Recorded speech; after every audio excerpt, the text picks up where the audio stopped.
सीमारे आतंकवादी माने अनुप्रवेश करने उद्यम करुवा बेले एहारी मध्य सेना मुख्य बिपिन रावत को आसी बड़ बयान। पुणी बालाकोट रे आतंकवादी सक्रिय होउछंती। सीमारे एबे 500 अनुप्रवेशकारी प्रवेश करने चाहि रहिछंती बोली जनरल रावत कहिछंती। पड़ोसी राष्ट्रों सहित भल संपर्क नाही, एभली स्थिति रे सेनार नेतृत्व नेबा पई दक्ष सेना अधिकारी आवश्यक रहिछि बोली सेना मुख्य कहिछंती। सेना मुख्य बिपिन रावत को बड़ बयान। पुणी बालाकोट रे सक्रिय होउछंती आतंकवादी। चली जैश ए मोहम्मद रो ट्रेनिंग कैंप। चेन्नई एक कार्यक्रम में जोगदेवा अवसर में एभली किछि बड़ बयान देछंती सेना मुख्य जनरल बिपिन रावत। पाकिस्तान एबे पुणी बालाकोट रे सक्रिय होउछि।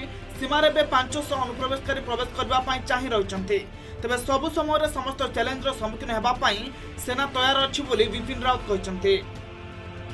At least 500 people who are waiting to infiltrate. That is the minimum number, I would say. But these numbers keep fluctuating because depending on how the weather pattern is, and they keep moving. Now you see what's happening is as the snowfalls have melted, the ice has melted. The shift has taken place towards the northern part of J&K. Towards Gurez, Andalwan, those areas are getting activated. Now as the temperature keeps falling and the snow starts coming in, they start coming in to areas which are less snowbound. So these figures keep fluctuating where the terrorists are. से आहुरी मध्य कहिसंती एबे पड़ोसी राष्ट्रों सह भल संपर्क नाही। उत्तर एवं पश्चिम सीमा रे स्थिति ठीक नाही। पड़ोसी देश जम्मू काश्मीर हिंसा सृष्टि करने को चेष्टा करुछि।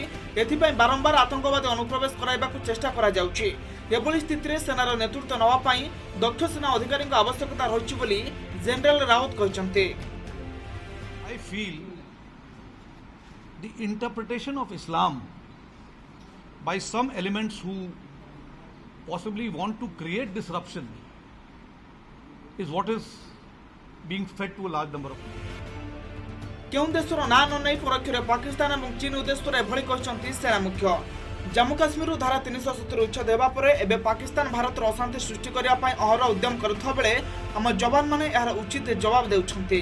Bureau report MBC news.